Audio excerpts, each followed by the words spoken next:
السلام علیکم ورحمۃ اللہ وبرکاتہ۔ آج جب میں کالج سے گھر واپس آئی تو اماں کو بہت تیز بخار تھا۔ ان کا جسم تپ رہا تھا۔ ان کی طبیعت اتنی خراب تھی کہ وہ آنکھیں نہیں کھول پا رہی تھیں، نہ اپنی جگہ سے ہل پا رہی تھیں، مگر اس کے باوجود بھی مجھے دیکھ کر کہنے لگیں، چلو اچھا ہوا تم گھر آ گئی ہو، اب اپنے چھوٹے بہن بھائیوں کا خیال رکھنا، میں کام سے جا رہی ہوں۔ جب اماں نے چارپائی سے اپنے پاؤں نیچے اتارے تو وہ لڑکھڑا کر واپس گر گئیں۔ میں بھاگ کر ان کے پاس آئی۔ اماں کیا ہو گیا ہے؟ آرام سے۔ میں نے انہیں سہارا دے کر واپس چارپائی پر بٹھاتے ہوئے کہا۔ ان کی آنکھیں نم تھیں۔ کہنے لگیں، بیٹا ایک گلاس پانی پلا دو تاکہ جسم میں کچھ جان آ جائے تو میں پھر کام پر جا سکوں۔ میں نے کہا، مگر اماں آپ کی طبیعت بہت زیادہ خراب ہے، آپ سے چلا نہیں جا رہا، آپ کام کیسے کریں گی؟ تب اماں نے سرد نظروں سے مجھے دیکھا۔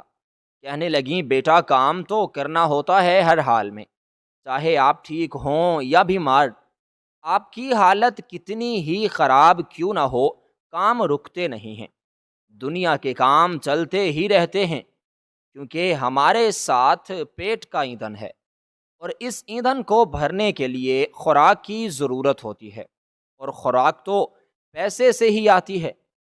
اگر کام نہیں کروں گی تو پیسہ کہاں سے آئے گا؟ تم لوگوں کو تو مشکل سے ایک وقت کا کھانا کھلانے میں کامیاب ہوتی ہوں، اگر میں کام نہیں کروں گی تو ایک وقت کا کھانا بھی میں تم لوگوں کو نہیں کھلا سکوں گی، اور گھر میں فاقوں کی نوبت آ جائے گی۔ اماں کی بات پر میری آنکھیں نم ہو گئیں۔ میں نے کہا، اماں آج آپ آرام کرو، آپ کی جگہ میں کام کے لیے جاتی ہوں۔ مگر میری بات پر اماں نے ایک جھٹکے سے سر اٹھا کر مجھے دیکھا۔ نہیں نہیں، تم میں کبھی بھی تمہیں اس کام کے لیے نہیں بھیجوں گی، یہ کام تمہارے قابل نہیں ہے، تمہارے لائق نہیں ہے۔ بھلا کیسی لگو گی کہ دوسروں کے پہنے ہوئے جوتے پالش کرتے ہوئے، ان کے جوتے سلائی کرتے ہوئے؟ نہیں نہیں، میں یہ سوچ بھی نہیں سکتی تم ایسا کام کرنے کے بارے میں دوبارہ نام بھی نہ لوگی۔ میں نے کہا، مگر اماں کیوں؟ اگر یہ کام میرے قابل نہیں ہے تو پھر آپ کے قابل کیسے ہے؟ اگر آپ یہ کام کر سکتی ہیں تو میں یہ کام کیوں نہیں کر سکتی؟ اماں نے سختی سے کہا، بس جب میں نے کہہ دیا سو کہہ دیا، تو مجھ سے سوال جواب مت کیا کر۔ جب ایک بات کہہ دوں تو اسے سمجھا کرو، خاموش ہو جایا کرو۔ ایسا نہیں کہ بار بار ضد کرو، بار بار سوال کرو۔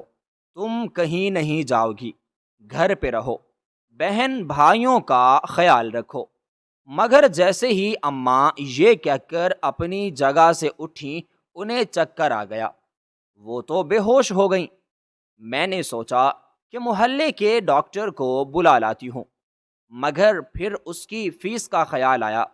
سوچا کوئی بات نہیں، آج کام پر چلی جاؤں گی تو ڈاکٹر کی فیس کے پیسے ہو جائیں گے۔ میں جلدی سے ڈاکٹر کو بلا کر لائی۔ وہ مجھے اکیلی آتے دیکھ کر خباثت سے مسکرانے لگا۔ یہ ڈاکٹر جو درمیانی عمر کا تھا، اسے کوئی بھی اچھی نظر سے نہیں دیکھتا تھا۔ کہنے والے تو یہ بھی کہتے تھے کہ وہ صرف ایک کمپاؤنڈر ہے، یوں ہی اس غریب محلے میں ڈاکٹر بن کر بیٹھا ہے اور غریب لوگوں میں زہر بانٹ رہا ہے۔ مگر کیا کرتے، اس کی دوا کبھی کبھار طبیعت پر اچھا اثر ڈالتی تھی، بخار کا اور درد کا آرام آ جاتا تھا، اس لیے میں اس کے پاس آ گئی۔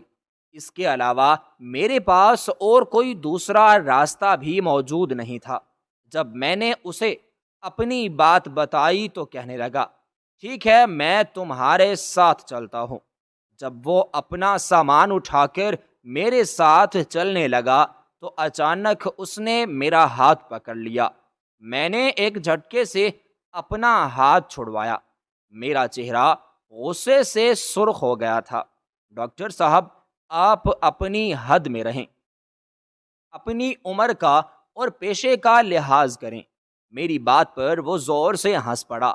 ایک تو تم بھی نہ، جتنی خوبصورت ہو اتنی نخریلی بھی ہو، تم جیسی لڑکیوں پر نخرا جچتا نہیں ہے۔ وہ ایک ادا سے مسکراتے ہوئے بولا تو مجھے اسے گھن کا احساس ہونے لگا۔ میں اس کی بیٹی کی عمر کی تھی۔ میں نے اس کی بیوی اور بیٹیوں کو بہت اچھی طرح دیکھا تھا۔ بیٹیاں تو میری عمر سے بھی بڑی تھیں۔ اس کے باوجود بھی وہ آدمی اپنی بیٹی کی عمر کی لڑکی کے ساتھ اتنی غلط باتیں کیسے کر سکتا تھا؟ کیا اس کا ضمیر اسے ملامت نہیں کرتا؟ گھر لائی تو اسے اماں کی چارپائی کے پاس رکھ دیا اور خود سائیڈ پر کھڑی ہو گئی۔ باقی بہن بھائی بھی میرے پاس ہی تھے، وہ بھی پریشانی سے اماں کو دیکھ رہے تھے۔ اماں ہمارا آخری جینے کا سہارا تھیں۔ اگر اماں کو کچھ ہو جاتا تو ہم لوگ کیا کرتے؟ بڑی دنیا میں تو کسی کو ہم لوگ جانتے بھی نہیں تھے، اور جو ایک واحد رشتہ تھا تائی کا، وہ تو ہماری گویا جانی دشمن تھیں۔ بات بات پر ہمیں ذلیل و رسوا کرتی تھی۔ شاید اپنی نارسیدہ خواہشات کے ادھورے رہ جانے کا غصہ وہ ہم پر ہی اتارتی تھی۔ ڈاکٹر کہنے لگا، تمہاری ماں کو کمزوری ہو گئی ہے، انہیں آرام اور اچھی خوراک کی ضرورت ہے، جلد ہی یہ ٹھیک ہو جائیں گی۔ میں نے کہا، میں شام میں آ کر آپ کو پیسے دے دوں گی۔ تب کہنے لگا، تم چاہو تو یہ پیسے اپنے پاس رکھ سکتی ہو، میں تم سے کوئی فیس نہیں لوں گا۔ ہاں، اگر تمہیں ضرورت ہو تو میں تمہیں پیسے دینے کے لیے بھی تیار ہوں۔ بتاؤ کتنے پیسے چاہیے، اور بدلے میں مجھے تم سے کیا ملے گا؟ میں اس کے گھٹیا پن سے بہت اچھی طرح واقف تھی، اسی لیے میں نے اسے باہر کا راستہ دکھا دیا۔ اس کے جانے کے بعد میں لمبے لمبے سانس لینے لگی تھی۔ کتنے خود غرض اور گھٹیا لوگ رہتے ہیں اس دنیا میں، دوسروں کی مجبوریوں سے فائدہ اٹھانے والے۔ ان میں انسانیت باقی نہیں رہی۔ مجھے گو کہ بہت بھوک لگ رہی تھی، مگر میں نے اپنی بھوک کو نظر انداز کر کے سامان اٹھایا اور باہر آ گئی۔ ایک بار میرا پورا وجود کانپ کر رہ گیا تھا۔ میں کیسے روڈ پر جاؤں گی اور کیسے لوگوں کے جوتے پالش کروں گی؟ اگر میری کسی سہیلی نے، کسی کالج کی لڑکی نے مجھے دیکھ کر پہچان لیا تو یہ سوچ کر میرے بدن میں جھرجھری سی آ گئی، مگر پھر میں نے ساری سوچوں کو جھٹک کر کام پر جانے کا فیصلہ کر لیا، کیونکہ گھر میں ایک پیسہ بھی نہیں تھا اور اماں کو دوا بھی لے کر دینی تھی، اور میں دوبارہ اس خبیث ڈاکٹر سے مفت میں کوئی چیز لینے کی رویدار بالکل نہیں تھی۔ اسے کوئی روک ٹوک بھی بالکل نہیں تھی۔ وہ بار بار گھر کے چکر لگانے لگا تھا۔ جب میں فٹ پاتھ پر آ کر بیٹھی تو اپنے چہرے کو اچھی طرح میں نے نقاب میں چھپا لیا۔ پھر لوگ میرے پاس آنے لگے، کسی نے جوتے سلائی کروانے تھے تو کسی نے پالش۔ ان میں اکثریت مردوں کی تھی۔ جب میں ان کے جوتے پالش کرنے کے لیے اپنے ہاتھوں کو آگے کی طرف بڑھاتی تو وہ خباثت سے میرے چہرے کی طرف دیکھنے لگتے۔ ان کی آنکھوں میں ہوس مجھے ناچتی ہوئی نظر آتی۔ کئی لوگ تو بہانے بہانے سے میرا ہاتھ پکڑتے، اور کئی لوگوں نے مجھے میری ضرورت اور اجرت سے زیادہ پیسے دے دیے، اور پھر عجیب گندے گندے اشارے کرنے لگے۔ میں ان کے اشاروں اور باتوں کا مطلب خوب سمجھ رہی تھی، مگر میں نے اسے نظر انداز کیا۔ میں اس مزاج کی لڑکی نہیں تھی جو اپنی خواہشات اور ضروریات کے لیے غلط راستے پر چل پڑتی ہے، اپنے ماں باپ کی عزتوں کو رون ڈالتی ہے۔ میں نہیں جانتی تھی کہ میرا باپ کون تھا، کہاں تھا، مگر میں صرف اپنی ماں کو جانتی تھی، جو اپنی عزت پر کبھی حرف نہیں آنے دیتی تھی۔ وہ محنت مزدوری کر رہی تھی، مشقت والی زندگی کو گزار رہی تھی، مگر اس نے اپنی زندگی میں آسانیوں کے لیے کبھی کوئی غلط کام نہیں کیا تھا۔ مجھے اپنی باپ کی ہلکی سی شبہ یاد تھی۔ اس وقت میں شاید 5 سال کی تھی جب آخری بار میں نے اسے دیکھا تھا۔ میرے دونوں چھوٹے بہن بھائی مجھ سے 3 سال چھوٹے تھے۔ ابا نے آخری بار انہیں پیار کیا۔ اماں رو رہی تھی، ان کے آنسو دالوں پر بہتے جا رہے تھے۔ میں بس اپنی ماں کو دیکھ رہی تھی اور وہ چہرہ میرے ذہن کے پردے پر نقش ہو کر رہ گیا۔ اس کے بعد میں نے کبھی اپنے باپ کو واپس گھر پر نہیں دیکھا اور نہ کبھی اپنی ماں کو ہنستے مسکراتے دیکھا۔ جب بھی دیکھا ماں کو آنسو بہاتے دیکھا۔ اب دل چاہتا تھا کہ میری ماں بھی میری سہیلیوں کی ماں کی طرح اچھے کپڑے پہنے، میک اپ کرے، خوشبو لگائے۔ جیسے تائی کبھی کبھار تیار ہوتی تھی تو بہت اچھی لگتی تھی، باوجود اس کے کہ ان کی زبان آگ برساتی تھی۔ ذرا سی بات پر ہم تینوں بہن بھائیوں کو روئی کی طرح دھنک کر رکھ دیتی تھی۔ ہم سے وہ گھر کے کام کاج کرواتی تھی اور مجھ سے تو انہیں خاص پرخاش تھی، لیکن میں ان کی بیٹی سے کہیں زیادہ خوبصورت تھی۔ ان کی بیٹی میرے مقابلے میں بالکل صفر لگتی تھی۔ اس کی شخصیت ماند پڑ جاتی اور اس بات کا بدلہ تائی میری تذلیل کر کے لیتی تھی۔ اب میں کالج میں آ چکی تھی، مگر تائی کا رویہ سدھرنے کی بجائے دن بدن بگڑتا چلا جا رہا تھا، اور اماں بجائے انہیں کچھ کہنے کے ہمیشہ مجھے اور میرے بہن بھائیوں کو صبر کرنے اور برداشت کی تلقین کرتی۔ میں جب بھی اماں سے اپنے ننیال والوں اور باپ کے بارے میں بات کرتی تو اماں ٹھنڈی آہ بھر کر رہ جاتی، کہتی بس یہ سمجھ لو کہ میں دنیا میں اکیلی ہوں، میرا کوئی نہیں ہے، مجھ سے وہ سوال مت پوچھا کرو جن کے میرے پاس جواب نہیں ہے، جو میں تمہیں نہیں بتانا چاہتی وہ تمہارے لاکھ پوچھنے پر بھی نہیں بتاؤں گی۔ اماں کی بات مجھے حیران تو کرتی تھی، پریشان بھی کرتی تھی، مگر میں خاموشی سے آنسو پینے کے سوا اور کچھ بھی نہیں کر سکتی تھی۔ اور پھر ایک دن تائی نے اماں کو باتوں باتوں میں بد کرداری اور ماں باپ کی عزت پر داغ لگانے کے طعنے دیے تو اماں تائی کے پیروں میں گر گئی، کہنے لگی کہ میں ساری زندگی آپ کی نوکرانی بن کر رہوں گی، جو کہیں گی وہی کروں گی، بس میرے بچوں کے سامنے دوبارہ ان الفاظ کو ادا نہ کیجیے گا۔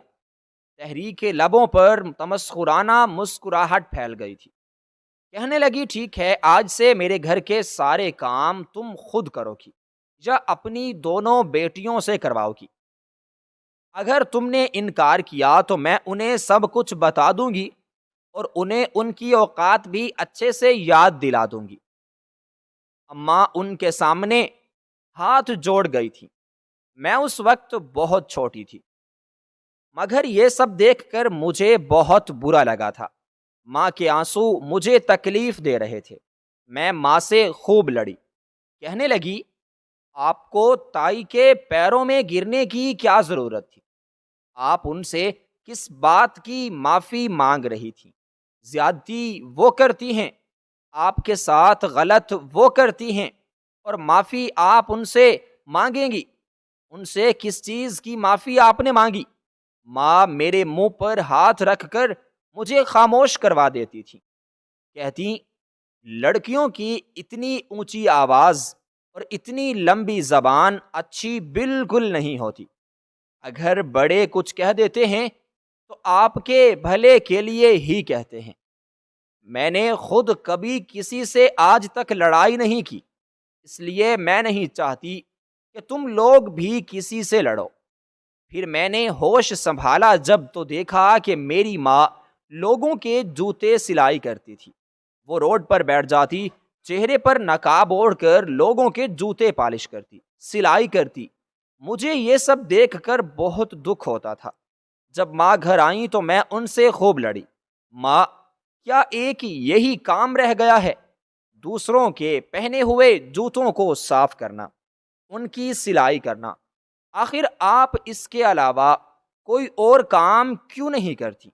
ماں کہنے لگیں، میری یہی اوقات ہے، میں اپنی اوقات کے مطابق ہی کام کاج کروں گی۔ یہ سب کر کے مجھے یاد آتا ہے کہ میں نے کیا کچھ کیا اور مجھے اس کا صلہ کیا ملا۔ اب میں کبھی ہواؤں میں نہیں اڑوں گی، نہ ہی کبھی اپنے آپ کو کوئی بہت اونچی چیز سمجھوں گی۔ مجھے میری اوقات میں لانے کے لیے جو کچھ بھی ہوا وہ بالکل صحیح ہوا۔ میرے جیسے انسان کے ساتھ ایسا ہی ہونا چاہیے۔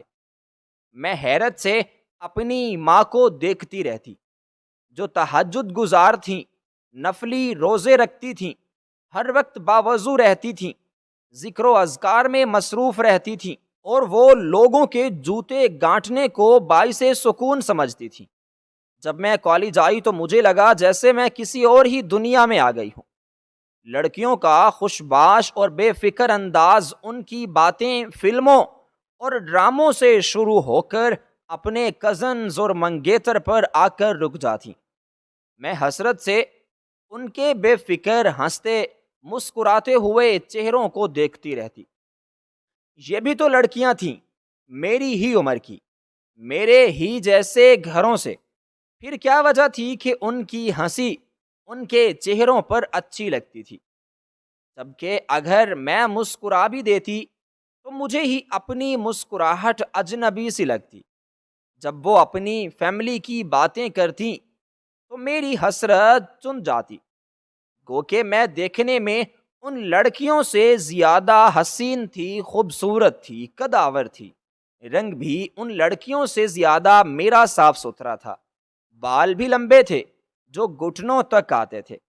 غرض یہ کہ کس چیز کی کمی تھی مجھ میں بس اپنے نصیب سے مار کھا گئی تھی۔ آج اپنی ماں سے ضد کر کے میں خود کام پر آ تو گئی تھی، مگر یہ کام اتنا آسان نہیں تھا جتنا میں نے سمجھ لیا تھا۔ میری جوانی اور خوبصورتی دیکھ کر لوگوں کی رال ٹپکنے لگی تھی۔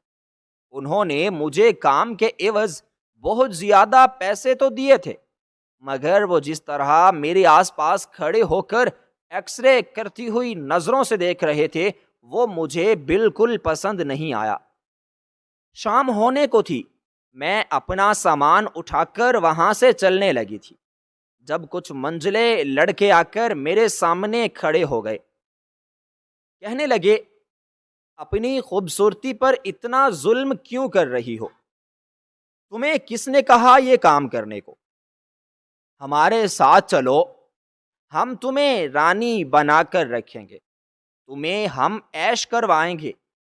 یہ ہاتھ جوتے کاٹنے کے لیے نہیں، بلکہ یہ ہاتھ تو تھامنے کے لیے ہیں۔ وہ یہ کہہ کے ہنسنے لگے، اور ان کی باتوں کو سن کر میرا پورا وجود کانپ رہا تھا۔ آج سے پہلے میرے ساتھ کبھی ایسا نہیں ہوا تھا جو آج ہو رہا تھا۔ کبھی بھی اتنی مردانہ نظریں ایک ساتھ برداشت نہیں کی تھی، اور ان سب کی نظروں سے لگتا جیسے وہ میرے وجود کے آر پار ہو رہی تھی۔ تب ایک گاڑی وہاں آ کر رکی، اور اس گاڑی سے ایک لڑکا اترا۔ اس نے ان لڑکوں کو خوب ڈانٹا۔ وہ لڑکے گھبرا کر واپس چلے گئے۔ میں وہاں سے اٹھنے لگی تھی جب وہ لڑکا میرے پاس آیا، کہنے لگا، آپ کو یہ کام کرنے کی کیا ضرورت ہے؟ آپ کے گھر میں کوئی مرد نہیں جو محنت مزدوری کر سکے۔ میں نے اس کی بات کو نظر انداز کر کے اٹھنے کی کوشش کی، تب اچانک میرا نقاب سرک گیا۔ میں تو گھبرا کر اس نوجوان کو دیکھنے لگی، وہ بھی مجھے ہی دیکھ رہا تھا۔ جب ہماری نظریں چار ہوئیں تو میرے دل کی دھڑکن ایک عجیب انداز میں طنز کر گئی۔ میں جلدی سے اپنا نقاب سنبھال کر اپنا سامان اٹھا کر چلنے لگی۔ جب وہ میرے پیچھے آیا، اب اس کی آنکھوں میں عجب عجب سے رنگ تھے جو میرے لیے بالکل انجان تھے۔ میں نے تو مردوں کی آنکھوں میں صرف ہوس دیکھی تھی، مگر یہاں کچھ اور جذبات مجھے دکھائی دے رہے تھے۔ وہ کہنے لگا، اگر آپ کو واقعی محنت کرنی ہے تو اور بھی بہت سارے معقول کام ہیں، آپ وہ کر کے اپنا اور گھر والوں کا پیٹ پال سکتی ہیں۔ آپ یہ کام چھوڑ دیں، یہ کام آپ کے شایان شان نہیں ہے۔ میں خاموشی سے وہاں سے پلٹ کر گھر آ گئی تھی، مگر مجھے ایسے لگ رہا تھا جیسے میں اپنا دل، اپنا سکون اسی اجنبی کے پاس چھوڑ کر آ گئی ہوں۔ اماں کی طبیعت دن بدن خراب ہوتی جا رہی تھی۔ کتنا وقت گزر گیا تھا، انہوں نے پیٹ بھر کر کھانا بالکل نہیں کھایا تھا۔ وہ ہمیں تو کھانا کھلا دیتی تھیں، مگر وہ خود بھوکے پیٹ رہتی تھیں۔ ان کا اچھا علاج کروانے کی ضرورت تھی، اور یہ علاج تو پیسوں سے ہی ممکن ہو سکتا تھا۔ اس طبیعت خرابی کے باوجود بھی وہ کام پر جانے کی کوشش کرتی تو میں انہیں روک دیتی، کہتی، اماں میں ہوں نا، میں آپ کی بیٹی نہیں بلکہ میں آپ کا بیٹا ہوں، اور کیا فرق پڑتا ہے اگر زندگی کی گاڑی چلانے کے لیے میں اپنا حصہ اس میں ڈال دوں۔ اگر میں کام کر لوں۔ تب وہ رونے لگتی، کہتی، یہ کام تمہارے شایان شان نہیں ہے، میں تمہیں کیسے سمجھاؤں کہ تم یہ کام کرنے کا نام لیتی ہو تو مجھے تکلیف ہوتی ہے۔ کہا تو میں جھنجھلا جاتی، کہتی، اماں اگر آپ اپنے لیے اس کام کو صحیح سمجھتی ہیں تو پھر میرے لیے کیوں نہیں؟ جو کام آپ کر سکتی ہیں وہ میں کیوں نہیں کر سکتی؟ وہ کہتی، یہ میرے گناہوں کی سزا ہے، جو کچھ میں نے کیا ہے، میں سزا کے طور پر یہ سب جھیل رہی ہوں تاکہ میرے دل کو اطمینان اور سکون آ جائے۔ جو میں نے کیا ہے اس کی وہ جو حد تک تلافی ہو سکے۔ اور پھر جب تائی مجھے دیکھتی تو وہ بھی طنزیہ انداز میں ہنستی، ماں کو کہتی، یہ بھی تمہارے نقش قدم پر چلے گی، جو گل تم نے کھلایا تھا وہ گل یہ بھی کھلائے گی، اور تب تمہارے پاس کچھ بھی نہیں رہ جائے گا۔ کہتے ہیں نا کہ انسان دنیا میں جو بھی کرتا ہے اس کا مکافات عمل تو ضرور ہو کر ہی رہتا ہے، تو تم بھی یقین رکھو کہ تمہارا بھی مکافات عمل ضرور شروع ہوگا۔ اور تب میں سوچتی ہوں کہ کیا تائی کا مکافات عمل نہیں ہوگا، جو اپنی زبان سے ہمیں اتنی تکلیف پہنچاتی ہیں، اتنی اذیت دیتی ہیں، کیا انہیں خوف خدا نہیں ہے؟ میں آج بہت دکھی دل کے ساتھ کام پر آئی تھی، سوچ رہی تھی کہ اس کے علاوہ کوئی اور کام دیکھ لوں۔ ماں صحیح کہتی ہیں، یہ کام میرے شایان شان نہیں ہے۔ میرے پاس سب سے پہلے ایک مرد گاہک آیا تھا، اور اس نے میرے ہاتھ میں پیسے دینے کی بجائے میرا ہاتھ پکڑ لیا اور زور زور سے میرے ہاتھ کو دبانے لگا۔ میں پوری طرح گھبرا گئی تھی، میں چیخنے چلانے لگی تو وہ پیچھے ہٹ گیا، کہنے لگا، اگر میرے ساتھ چلو تو تمہیں خوش کر دوں گا، جو تم کہو گی وہ تمہیں دوں گا، تمہیں منہ مانگی رقم دوں گا۔ مگر یہ بات سن کر میرا وجود سارا کا سارا پسینہ پسینہ ہو گیا تھا۔ میں اپنا سامان اٹھا کر وہاں سے اٹھ کھڑی ہوئی تھی، میں ایک طرف چلنے لگی تھی۔ اب میں ان سب لوگوں سے دور ہو جانا چاہتی تھی۔ مجھے اندازہ ہو گیا تھا کہ یہ دنیا انسان کو جینے نہیں دیتی۔ اگر کوئی کام اچھا کرنے کے لیے، رزق حلال کمانے کے لیے گھر سے نکلتا ہے تو یہی دنیا اس کی دشمن بن جاتی ہے، اس کی راہ میں رکاوٹ کھڑی کرتی ہے۔ یہی سب تو میرے ساتھ بھی ہو رہا تھا۔ اپنی ماں اور گھر والوں کا ہر دکھ مٹانے کے لیے ہی میں محنت کر رہی تھی، مگر لوگ نہ جانے کیوں وہ میری ہر خواہش کو اپنے قدموں تلے روند ڈالنا چاہتے تھے۔ میں چلتے چلتے ایک گلی میں آ گئی۔ تب میں ہوش کی دنیا میں آئی۔ ارے یہ کیا، میں تو غلط جگہ پر آ گئی ہوں، میں تو اپنے گھر پر جا رہی تھی، مگر یہ جگہ کون سی ہے؟ گلی دور دور تک سنسان پڑی تھی، آس پاس مجھے کوئی بھی نظر نہیں آ رہا تھا۔ تبھی مجھے اپنے پیچھے کسی کے قدموں کی چاپ سنائی دی۔ جب میں نے پیچھے پلٹ کر دیکھا تو وہی آدمی تھا جو خباثت سے مجھے دیکھتے ہوئے میرے پاس آ رہا تھا۔ کہنے لگا، اچھا تو تم اپنی جگہ پر مجھے لے کر آئی ہو، چلو اچھا ہے، جیسے تمہاری مرضی۔ میں اب غصے سے چلانے لگی، تم یہاں سے دفع ہو جاؤ، نہ جانے تم کیوں میرے پیچھے پڑ گئے ہو، میرا تمہارے جیسے انسان کے ساتھ کوئی تعلق نہیں ہے۔ میں وہاں سے جانے لگی تھی جب میں نے ایک گاڑی کو اپنی طرف آتے دیکھا۔ وہ گاڑی میرے پاس آ کر رک گئی۔ اب میں سوچ میں پڑ گئی کہ شاید یہ کوئی اور آدمی ہے جو مجھے اپنا شکار بنانا چاہتا ہے۔ اب اس آدمی سے میں اپنی جان کیسے چھڑواؤں گی؟ کیسے اس سے میں اپنا پیچھا چھڑواؤں گی؟ میں وہاں سے تیز تیز قدموں سے چل پڑی تھی جب وہی مانوس آواز میرے کانوں سے آ کے ٹکرائی تھی، تمہیں میں نے کل بھی منع کیا تھا کہ تم یہ جوتوں والا کام مت کرو، کیونکہ مجھے اندازہ ہے اس دنیا میں رہنے والے لوگوں کا، اس دنیا کے مرد انسان نہیں بلکہ بھیڑیے ہیں جو اکیلی لڑکی کو دیکھ کر اسے نگلنے کے لیے تیار رہتے ہیں۔ تم آؤ میرے ساتھ، میں تمہیں تمہارے گھر پہ چھوڑ دیتا ہوں، اور کل سے تم یہ کام بالکل نہیں کرو گی۔ میں نے پلٹ کر دیکھا تو یہ وہی لڑکا تھا جو کل مجھے ان لڑکوں سے بچانے کے لیے آیا تھا۔ میں تو حیران رہ گئی کہ یار پھر سے یہاں کیسے آ گیا۔ میری حیرت دیکھ کر وہ کہنے لگا، مجھے غلط مت سمجھو، میں باقی دنیا کے مردوں جیسا نہیں ہوں جو کسی کی تنہائی سے فائدہ اٹھانے کی کوشش کرے۔ میرا نام زین ہے، میں ایک بزنس مین ہوں۔ تم آؤ میری گاڑی میں تمہیں حفاظت کے ساتھ تمہارے گھر کی دہلیز تک چھوڑ دوں گا، اور اپنے بارے میں باقی سب کچھ بھی میں تمہیں بتاؤں گا۔ میں وہاں سے دور چلی جانا چاہتی تھی، اس لڑکے سے بہت دور، جہاں اس کی آواز بھی مجھے نہ سنائی دے۔ نہ جانے کیا کشش تھی اس کی آنکھوں میں، اور نہ جانے کیا کشش تھی اس کی آواز میں کہ میں اس کی جانب کھینچتی چلی جاتی تھی، اور اب بھی میرے ساتھ ایسا ہی ہوا تھا۔ لاکھ خود کو روکنے کے باوجود میں اسی لڑکے کے قریب چلی آئی۔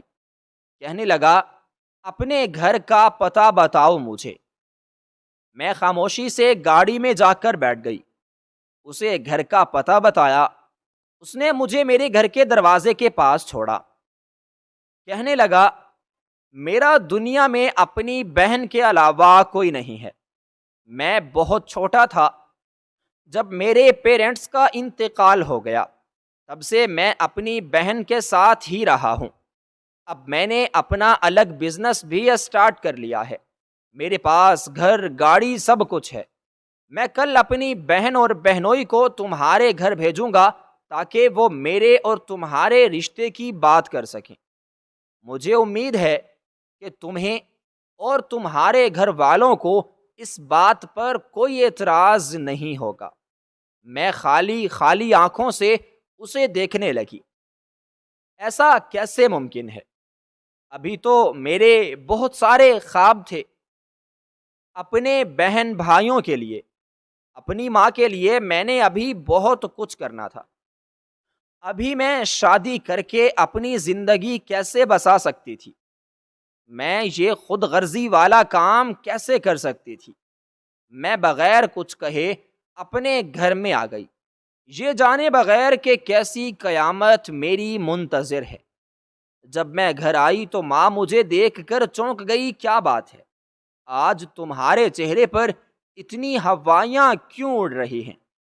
آج تم اتنی بخلائی ہوئی کیوں ہو؟ سب ٹھیک تو ہے؟ تب پیچھے سے تائی گھر میں داخل ہوئی، کہنے لگی میں نے جو کہا تھا وہی ہوا نا؟ جو تم نے کل کو گل کھلایا تھا وہی تمہاری بیٹی نے بھی کھلایا۔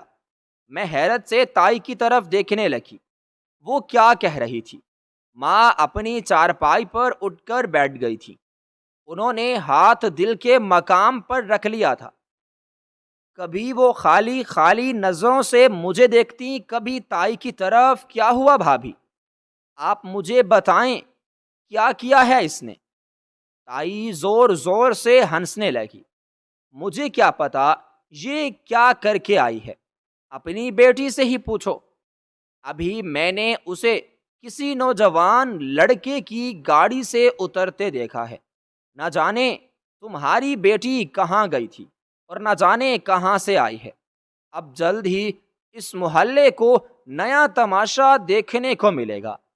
تم ماں بیٹیوں نے تو پورے محلے کو خراب کر کے رکھ دیا ہے۔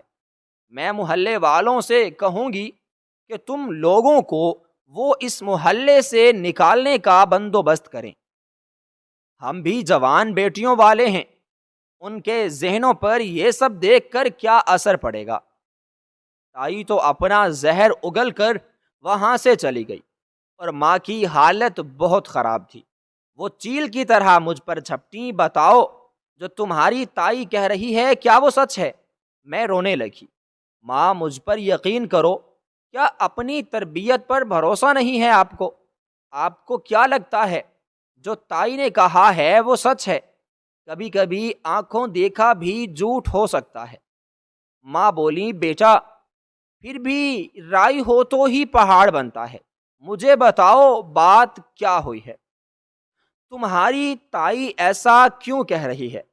تب میں نے روتے ہوئے اپنی ماں کو ساری بات بتائی۔ وہ بھی میری بات کو سن کر گم سم سی ہو گئیں۔ کہنے لگی اگر ایسا ہے اور وہ آدمی تم سے شادی کرنا چاہتا ہے تو میں تمہاری شادی کے لیے تیار ہوں۔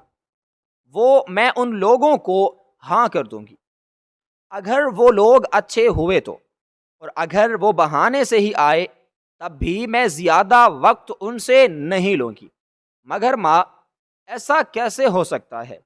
میں نے آپ کے لیے اور چھوٹے بہن بھائیوں کے لیے بہت سے خواب دیکھے ہیں۔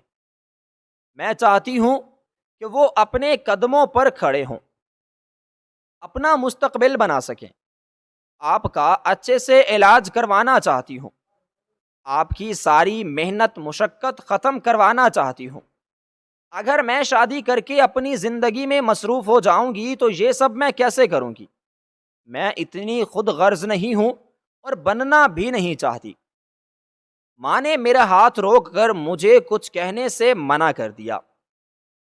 کہنے لگیں بیٹا، عزت سے بڑھ کر کچھ بھی نہیں ہوتا۔ تم عزت سے اپنے گھر کی ہو جاؤ۔ تم نہیں جانتی کہ تمہاری تائی کیسی عورت ہے۔ وہ رائی کا پہاڑ بنانے میں بالکل ماہر ہے۔ اگر اس نے تم پر الزام تراشی کی، اگر اس نے تم پر بہتان باندھے تو سب لوگ اس کی باتوں پر یقین کر لیں گے۔ کوئی بھی سچائی کی تصدیق کرنے کی زحمت نہیں کرے گا، اور میں نہیں چاہتی کہ میری پھول سی بچی بدنام ہو جائے۔ ماں کی بات بھی اپنی جگہ بالکل درست تھی۔ میں ماں کی باتوں میں آ کر خاموشی سے اپنا سر جھکا کر رہ گئی۔ میں یہ سوچ کر مطمئن تھی کہ وہ محض یہ بات کر کے گیا ہے۔ وہ ایک امیر زادہ ہے، اس کے گھر والے یہاں کیوں آئیں گے؟ اگلے دن میری طبیعت پر عجیب سی کھسل مندی چھائی ہوئی تھی، بہت سستی محسوس ہو رہی تھی۔ کسی کام کو کرنے کو دل ہی نہیں چاہ رہا تھا، نہ ہی کالج جانے کا موڈ بن رہا تھا۔ دوپہر کا وقت تھا کہ دروازے پر دستک ہوئی۔ دروازہ میں نے ہی کھولا۔ سامنے ایک اجنبی مرد اور عورت کھڑے تھے۔ عورت نے مجھے مسکراتے ہوئے دیکھا اور کہنے لگی کیا آپ کے گھر میں کوئی بڑا ہے؟ ہم ان سے بات چیت کرنے کے لیے آئے ہیں۔ میں نے اماں کی طرف اشارہ کیا۔ اماں جب باہر آئیں تو ان کے چہرے کا رنگ بالکل زرد پڑ گیا، وہ بری طرح بوکھلا کے رہ گئیں۔ میں ان کے پل پل بدلتے چہرے کو دیکھ کر حیران بھی رہ گئی اور پریشان بھی ہو گئی۔ اماں کیا ہوا ہے؟ آپ کی طبیعت تو ٹھیک ہے؟ وہ عورت بھی پریشان پریشان ہو کر کے آگے بڑھی۔ جب وہ مرد وہیں کھڑا رہا جیسے زمین نے اسے اپنی جگہ جکڑ لیا ہو، وہ اپنی جگہ سے ہل بھی نہ پایا۔ اماں بمشکل کچھ بولنے کے قابل ہوئیں تو وہ مرد اور عورت اماں کے ساتھ کمرے میں چلے گئے۔ میں ان کے لیے چائے بنانے باورچی خانے میں آ گئی۔ میں سوچ میں پڑ گئی کہ نہ جانے یہ کون لوگ ہیں۔ آج سے پہلے تو میں نے ان کو کبھی گھر میں نہیں دیکھا۔ شاید اماں کے کوئی پرانے جاننے والے ہوں، شاید دور کے رشتہ دار ہوں۔ جب میں چائے لے کر کمرے میں آئی تو وہاں کا ماحول بہت عجیب تھا۔ اماں پوری طرح رو رہی تھی، اس عورت کی آنکھیں بھی نم تھیں اور اس مرد کا چہرہ بھی بجھا ہوا تھا۔ میں جیسے ہی کمرے میں داخل ہوئی، وہ مرد اپنی جگہ سے اٹھ کھڑا ہوا اور مجھے زور سے اس نے اپنے گلے لگا لیا۔ میں بری طرح گھبرا گئی۔ یہ کیا ہو رہا ہے؟ تب اماں نے مجھے بتایا، یہ تمہارا باپ ہے، تمہارا سگا باپ۔ اب تو میں حیران و پریشان تھی، کچھ سمجھ ہی نہیں آ رہا تھا کہ یہ کیا ہو رہا ہے۔ وہ لوگ کافی دیر تک اماں کے ساتھ بیٹھے باتیں کرتے رہے اور پھر چلے گئے۔ میں اپنی ماں کے پاس آئی۔ ماں، یہ سب کیا ہے؟ اگر یہ ابا تھے تو آج اتنے سالوں کے بعد انہیں اس گھر کی یاد کیسے آ گئی؟ آپ نے تو کہا تھا کہ وہ کبھی واپس نہیں آئیں گے۔ اماں رونے لگی، کہنے لگی، میں نے تم سے ایک سچ چھپایا تھا، وہ سچ جو میں نہیں چاہتی تھی کہ تمہیں کبھی معلوم ہو، مگر آج میں تمہیں سب کچھ بتانے والی ہوں، کیونکہ اگر کل تمہیں کسی اور سے یہ بات پتہ چلی تو تمہیں بہت دکھ ہوگا اور بہت تکلیف ہوگی۔ میں اس وقت کالج میں پڑھتی تھی جب تمہارے باپ اجمل سے میری ملاقات ہوئی۔ وہ اپنی بہن کو کالج سے لینے کے لیے روزانہ آتا تھا۔ ایک دن جب میں نے اسے دیکھا تو دل ہار بیٹھی میں اس پر۔ میں اپنے ماں باپ کی لاڈلی بیٹی تھی، والدین کے پاس سب کچھ تھا اور انہوں نے مجھے لاڈ پیار میں بگاڑ دیا تھا۔ جو چیز پسند آتی وہ حاصل کر لیتی۔ اجمل مردانہ وجاہت کا شاہکار تھا، جو بھی لڑکی اسے دیکھتی اسے اپنا دل دے بیٹھتی۔ اس کی باتیں، اس کا انداز، سب کچھ دل موہ لینے والا تھا۔ اس نے مجھ سے کہا کہ تمہارے گھر والے شادی کے لیے کبھی نہیں مانیں گے، اس لیے ہمیں کورٹ میرج کرنی چاہیے۔ میں نے اس کی بات مانی، کورٹ میرج کر لی۔ ہم چھپ چھپ کر ملنے لگے اور نتیجہ یہ نکلا کہ میں ماں بننے والی تھی۔ جب ماں باپ کو بتایا، وہ غصے سے پاگل ہو گئے۔ بھائی تو مجھے جان سے مارنے کو تیار تھا، مگر ماں نے بچا لیا۔ ماں اور باپ نے مجھے جائیداد سے آنکھ کر دیا، سارے تعلقات ختم کر دیے۔ شروع میں اجمل اور اس کے گھر والے میرا بہت خیال کرتے تھے، لیکن جب اجمل کو پتا چلا کہ میرے ماں باپ نے مجھے جائیداد سے آنکھ کر دیا ہے تو اس کا رویہ بدل گیا۔ صرف اس کی ماں ہی تھی جو میرے ساتھ ہمدردی سے پیش آتی تھی۔ پھر ایک دن اجمل نے کہا کہ میں نے دوسری شادی کر لی ہے، تم سے تو صرف اس لیے شادی کی تھی کہ آرام کی زندگی کو گزار سکو۔ اس کے جانے کے بعد ساس نے میرے اور بچوں کے لیے گھر کا آدھا حصہ لکھ دیا۔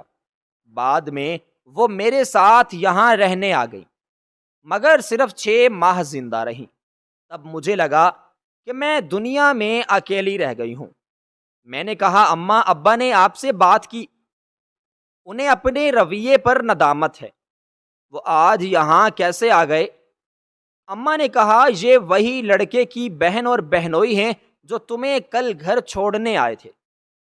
اب تو میرے ہوش اڑ گئے۔ اماں کہنے لگیں تم جذباتی ہو کر کوئی فیصلہ مت کرنا، میں نے سوچ لیا ہے تمہاری شادی اسی جگہ کر دوں گی۔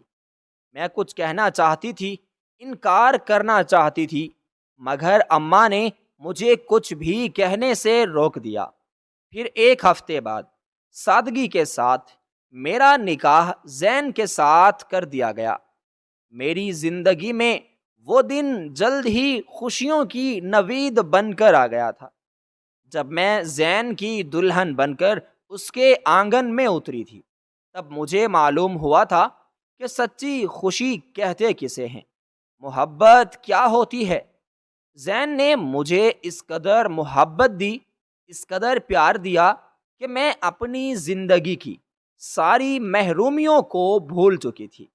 ہر وہ کمی مجھے جیسے فراموش ہو چکی تھی جو کبھی مجھے شدت سے محسوس ہوئی تھی۔ میرے دل میں وہ سکون اتر آیا تھا جو میں نے کبھی اپنے دل میں محسوس نہ کیا تھا۔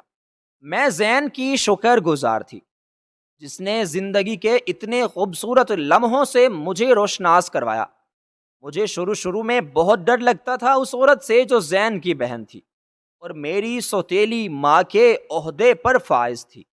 وہ عورت جس نے میرے باپ کو میری ماں سے چھین لیا، وہ عورت کتنی خطرناک تھی، اور اگر کل کو اس نے میرے شوہر کو اگر مجھ سے چھین لیا یا اپنے بھائی کو مجھ سے بدظن کر لیا تب میں کیا کروں گی؟ میں تو اب زین کے بغیر رہنے کا اپنی جیتی زندگی میں تصور بھی نہیں کر سکتی تھی۔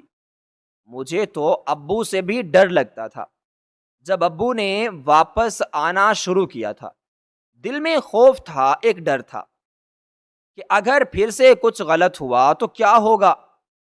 اگر انہوں نے میری ماں کے بارے میں زین کو بتایا کہ میری ماں نے ان کے لیے اپنے گھر والوں کو چھوڑ دیا ہے، ان کی عزت و آبرو کو داؤ پر لگا دیا ہے، اور اگر زین نے یہ سمجھ لیا کہ جو کبھی میری ماں نے زندگی میں غلطی کی ہے وہ غلطی میں بھی کر سکتی ہوں، تب کیا ہوگا؟ میں دل ہی دل میں دعا کرتی کہ ابو کبھی بھی میری ماں کا سچ میرے شوہر کو نہ بتائیں۔ میں جو یہ سمجھتی تھی کہ زین میری ماں کے سچ سے نا واقف ہے، اگر جان گیا تو میری وہ عزت نہیں کرے گا جو اب کرتا ہے، میری ماں سے بھی پورے طریقے سے وہ پیش آئے گا۔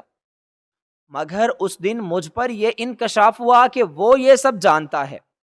میں ساتھ شادی سے پہلے سے، اور اس نے مجھے کہا کہ میں نے تمہارے باپ کو بھی بہت کہا تھا کہ اپنی پہلی بیوی اور بچوں کا بھی دھیان رکھے، آپ سے ان کے بارے میں بھی سوال ہوگا۔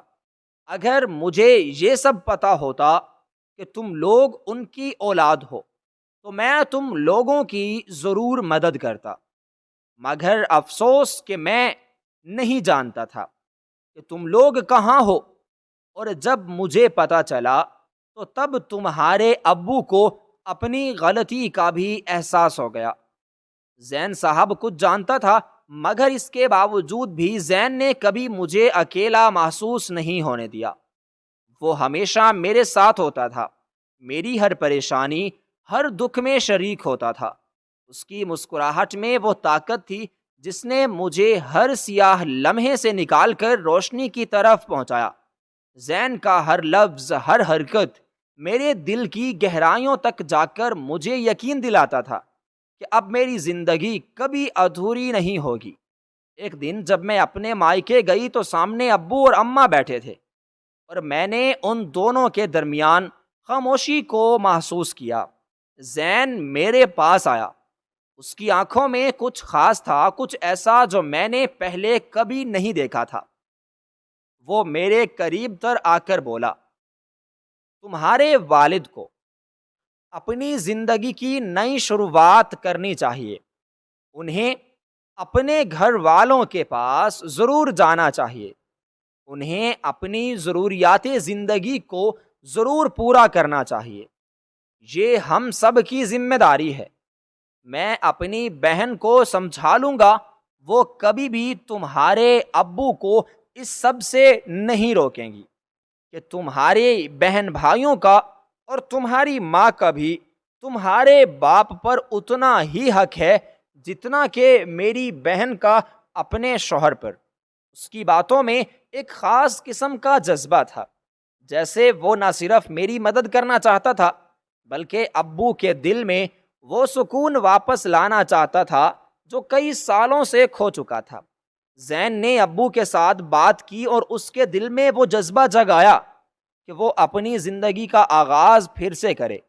اس نے ابو سے کہا کہ گھر کا وہ جگہ ہے جہاں آپ کو اپنے لوگوں کی محبت ملے گی، آپ کو کبھی بھی اکیلا نہیں چھوڑا جائے گا، آپ کے لیے ہمارا دروازہ ہمیشہ ہمیشہ کھلا رہے گا، آپ ہمیشہ میری بہن سے اولاد کی خوشی سے محروم رہے، ہمیشہ اولاد کی خوشی کے لیے آپ ترستے رہے، مگر آپ نے کبھی یہ بات یاد نہیں کی کہ آپ کی اپنی اولاد ہے جو آپ کے لمس کے لیے، آپ کی محبت کے لیے۔ دراصل کیا اب وقت آ گیا ہے کہ آپ اپنی اولاد کے سر پر شفقت بھرا ہاتھ رکھیں، انہیں اپنے ہونے کا احساس دلائیں۔ ابو نے زین کی باتوں کو سنا اور اس کی آنکھوں میں ایک لمحے کے لیے وہی نمی واپس آئی جو کئی سالوں سے چھپ گئی تھی۔ وہ گہری سانس لے کر بولا، میرے بیٹے، تمہاری باتوں نے مجھے وہ احساس دلایا جو میں نے کھو دیا تھا۔ زین کا دل بھی بڑا تھا، وہ ہمیشہ میری ہر بات میں شریک ہوتا اور کبھی بھی ابو یا اماں کی باتوں کو نظر انداز نہیں کرتا تھا۔ اس کی یہ محبت اور سمجھداری ہی تھی جس نے ہمارے خاندان کو دوبارہ ایک مکمل یونٹ بنا دیا۔ اس کے ساتھ وقت گزارنا، اس کی باتوں کو سننا، اس کے ساتھ چہل قدمی کرنا، یہ سب وہ لمحے تھے جنہوں نے میری زندگی کو سچ مچ بدل دیا۔ ایک دن جب ہم سب گھر میں بیٹھے تھے، زین نے ابو کے سامنے آ کر کہا، ابو جان، آپ کے لیے ہم سب کچھ کر سکتے ہیں، آپ کی ہر ضرورت، آپ کی ہر خواہش ہماری ترجیح ہوگی۔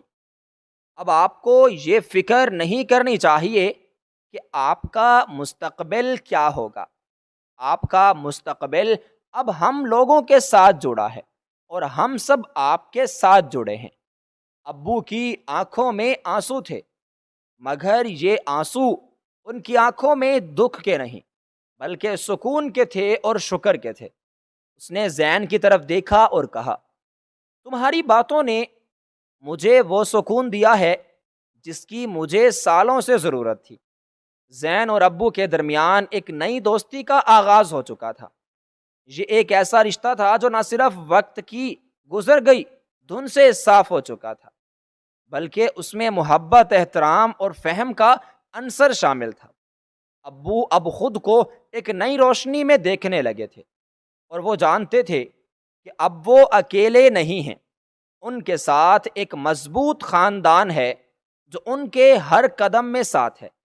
یہ سب کچھ کیسے ممکن ہوا؟ زین کی محبت، اس کا صبر اور اس کا دل جو ہمیشہ دوسروں کی ضروریات کو اپنے سے اہم سمجھتا تھا۔ اس کی محبت نے میری زندگی کو ایک نیا رخ دیا تھا اور اس کی محنت نے میرے اندر ایک نئی امید جگائی۔ وہ جو بھی کرتا ہمیشہ میرے لیے، ہماری زندگی کے لیے، ہمارے خاندان کے لیے کرتا تھا۔ ایک دن جب ابو نے اپنی زندگی کے بارے میں مزید بات کی تو زین نے اسے کہا، ابو جان، آپ کو اپنی زندگی میں دوبارہ خوشی تلاش کرنی چاہیے اور وہ خوشی آپ کے اپنے لوگوں کے ساتھ ہے۔ ابو نے چپکے سے سر ہلایا اور کہا، تم نے سچ کہا بیٹا، میں نے اپنی زندگی میں بہت کچھ کھو دیا تھا، مگر اب جب تم سب میرے ساتھ ہو تو مجھے لگتا ہے کہ زندگی دوبارہ شروع ہو رہی ہے۔ یہ سب باتیں، یہ سب لمحے میرے دل کو سکون پہنچاتے تھے اور میں جانتی تھی کہ اب میرا خاندان پھر سے مضبوط ہو چکا ہے۔ زین کی محبت نے ابو کو نہ صرف دوبارہ زندگی دی تھی بلکہ وہ خاندان کو دوبارہ وہی محبت اور سکون دینے میں کامیاب ہو گیا تھا جس کا وہ محتاج تھے۔ جب میں نے یہ سب دیکھا تو مجھے احساس ہوا کہ محبت کسی بھی دل کی بند حالت کو کھول دیتی ہے، اور زین کی محبت نے ہمیں وہ سب کچھ واپس دے دیا جو ہم نے کبھی کھو دیا تھا۔ ایک مکمل خاندان، سکون اور محبت کا رشتہ۔ اب ہمارا گھر وہی جو کبھی ٹوٹا ہوا تھا اب دوبارہ مکمل ہو چکا تھا۔ ہم سب ایک ساتھ بیٹھ کر زندگی کے ہر پل کو سراہتے تھے، بارش میں چھت کے نیچے چائے پیتے ہوئے، زین کی ہنسی، ابو کی باتیں، اماں کا سکون اور میری خوشی، سب کچھ ایک خواب کی طرح تھا، مگر یہ خواب حقیقت بن چکا تھا۔ اور یہی وہ لمحہ تھا جس میں نے سمجھا کہ زندگی میں جو کچھ بھی ہوتا ہے وہ کسی وجہ سے ہوتا ہے، اور اگر آپ میں محبت اور معافی کی طاقت ہو تو آپ کسی بھی دکھ کو کم کر سکتے ہیں اور اپنی زندگی کو دوبارہ خوشیوں سے بھر سکتے ہیں۔ اب ہمارا گھر نہ صرف ایک گھر تھا بلکہ محبت، معافی اور نئی شروعات کی جیتی جاگتی مثال بن چکا تھا۔